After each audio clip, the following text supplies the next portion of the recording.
Hey there folks, this is Seven Wonders Duel, specifically the Seven Wonders game, shrunk down just a little bit, literally in a smaller box, which I actually really appreciate, but this is specifically the only two-player version of this game, and I absolutely think it is amazing. So let's go ahead and dive on into it.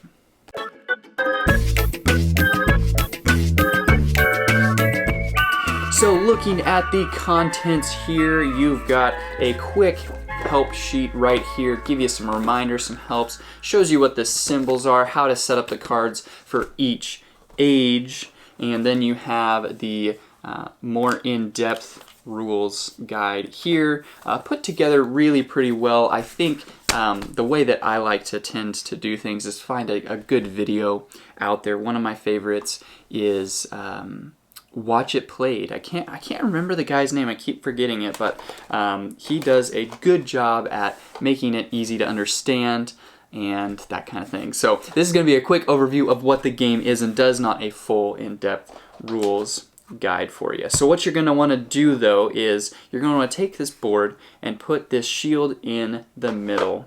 This game you can win in 3 different ways, and those 3 different ways are one, a military victory, and so I'm hoping that you guys are familiar with the Seven Wonders game, but you've got these different wonders. You have 12 of them out there, so you're each going to choose 4, and there's a certain way to do that. But there are different cards, so all of these cards except 3 will be taken out, you'll be playing with. Those blue ones shouldn't be there. So all of these cards, there's 3 different backs. You've got kind of this brownish, you've got the blue for age 2, and then you've got purple and pink for age 3. So all these cards are going to do different things. This one, for instance, produces a brick, which will help you. It's a clay pool, which helps you to build other buildings. This one is really similar. It's a quarry, and so that helps you build other buildings. So if I had a building here like this, you can see this little symbol here has a stone there. And so because I have the stone, I can go ahead and build that for free, and that's 3 victory points right there.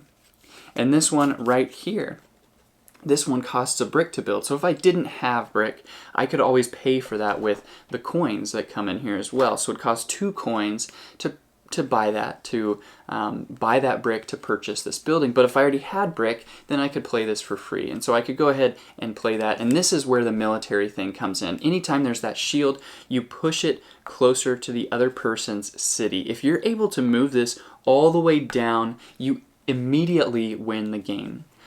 So that's one of the things. This will be going back and forth, and wherever it ends in the game, you look at whatever that is. So if it's right here, I would get 5 victory points pushing it that way. If it's over here, my opponent would get the corresponding points. So those are 2 of the things that we've looked at there.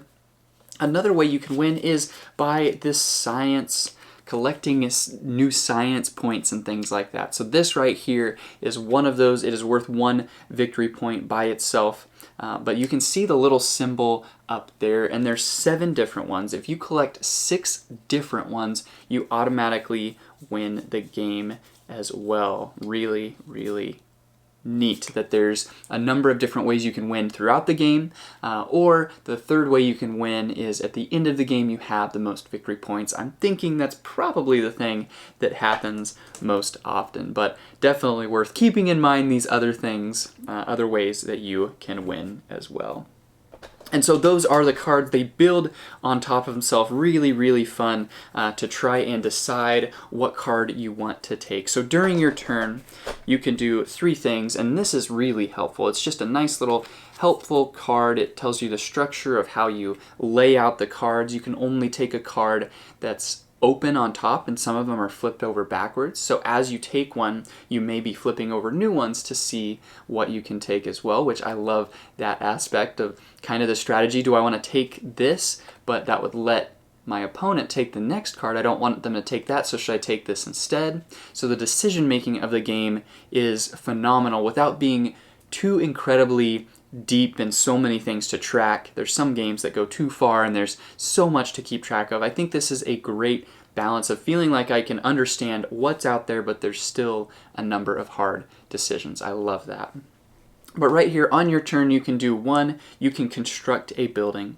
And so you can construct something for free if it has no cost, or you can construct something for the cost if you are able to pay for that, or if you have the resources to create that. So that is one thing you can do, construct the building. Number two, you can discard any card on the top that you can take. You could discard that without paying for it for 2 coins. And if you have yellow cards, we'll show you some of those. This one right here, you see the yellow banner up top. If you have a yellow card, you get an additional coin for that. So that can be helpful to have those. And then third, you can construct a wonder.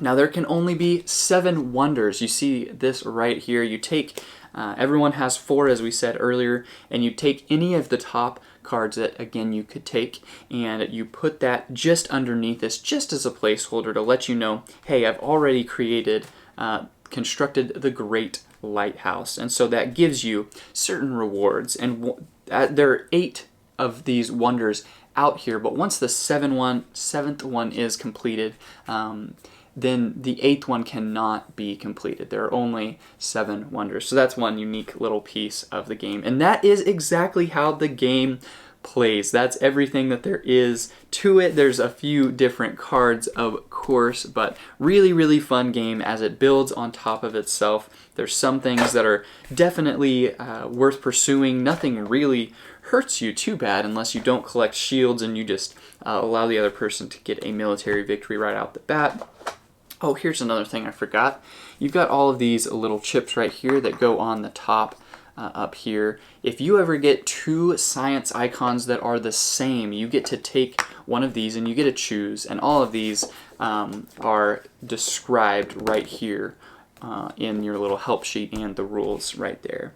And then at the end, you count up your points right here. This is a helpful little counter, and it lets you count that up and divvy everything up really, really easily. So I absolutely love this game, and I talked more in depth about it than I thought I might, but it's really pretty simple to get a hold of. So hopefully that gave you guys just a touch and a taste of what this game is, what it does, and why it may or may not be right for you.